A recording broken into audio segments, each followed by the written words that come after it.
ഞാൻ ചിക്കൻ കറിയാണ് വെക്കാൻ പോകുന്നത്. ഉരുളിയിലേക്ക് നമ്മൾ അത്യാവശ്യത്തിനുള്ള വഴറ്റാൻ വേണ്ടിയിട്ടുള്ള എണ്ണ ഒഴിച്ചു കൊടുത്തു. അതൊന്ന് മൂത്ത് വന്നതിന് ശേഷമാണ് നമ്മൾ ബാക്കിയുള്ള ഇൻഗ്രീഡിയൻസ് ഒക്കെ ആഡ് ചെയ്യുന്നത്. എണ്ണ ആവശ്യത്തിനുള്ളത് ഒഴിച്ചു, അതൊന്ന് മൂത്ത് വരട്ടെ, നമുക്ക് വെയിറ്റ് ചെയ്യാം.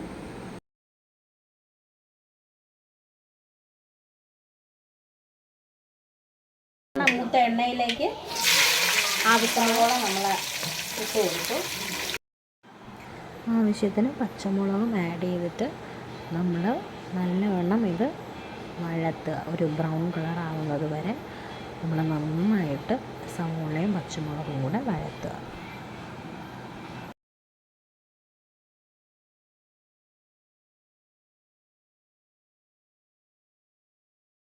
ഇത് നല്ലപോലെ വഴന്ന് വരണം. വഴന്ന് വന്നതിന് ശേഷം നമുക്ക് ഇഞ്ചി ഗാർലിക് പേസ്റ്റ് അതിലേക്ക് ആഡ് ചെയ്യാം. ഇഞ്ചി ഗാർലിക് പേസ്റ്റ് നമ്മളിട്ടു. ഇതിലേക്ക് നല്ലപോലെ നമ്മളത് വഴറ്റി ചേർക്കണം. അതിൻ്റെ ആ ഒരു സ്മെല്ല് ഇതിലോട്ട് വരണം. അപ്പം സവോളയും പച്ചമുളകും ഇഞ്ചി ഗാർലിക് പേസ്റ്റും എല്ലാം കൂടെ നന്നായിട്ട് ഇതിലേക്ക് ചേർന്നിട്ടുണ്ട്. ചുവന്നുള്ളി, കൊച്ചുള്ളി എന്നൊക്കെ ഞങ്ങൾ പറയും. കൊച്ചുള്ളി നമ്മളതിനകത്തോട്ട് ഒരു 10 ചെറിയ കൊച്ചുള്ളി നമ്മളിതിനകത്തോട്ട് ആഡ് ചെയ്തിട്ടുണ്ട്. ഇതിലേക്ക് നമ്മൾ ആദ്യം കുറച്ച് നമ്മൾ മുളക് പൊടി ഇട്ടു. നമ്മുടെ ആവശ്യത്തിന് ഓരോരുത്തരുടെ എരിയുടെ ആവശ്യത്തിന് മുളക് പൊടി ഇട്ടു. മുളക് പൊടി ഇട്ടു. കുറച്ച് മല്ലിപ്പൊടി, മഞ്ഞൾപ്പൊടി,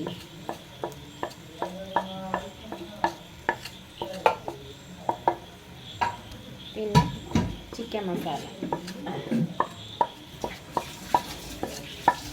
പൊടികളെല്ലാം നമ്മൾ ഇതിനകത്തേക്ക് ആഡ് ചെയ്തിട്ടുണ്ട്.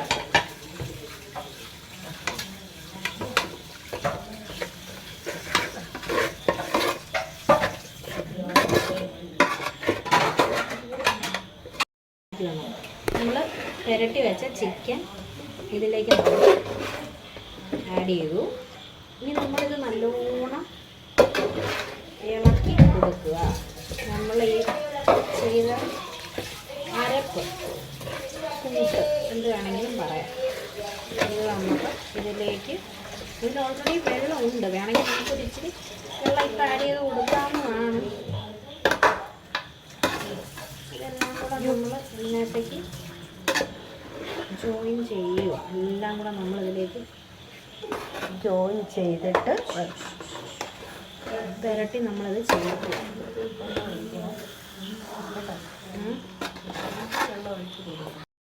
നമ്മളിത് നേരത്തെ പുരട്ടി വെച്ചപ്പം കുരുമുളക് പൊടിയൊക്കെ ചേർത്തിട്ടാണ് ചെയ്തത്. പിന്നെ വേണമെങ്കിൽ നമുക്ക് ഇച്ചിരി നമ്മുടെ ഇതിന് വേണ്ടിയിട്ട്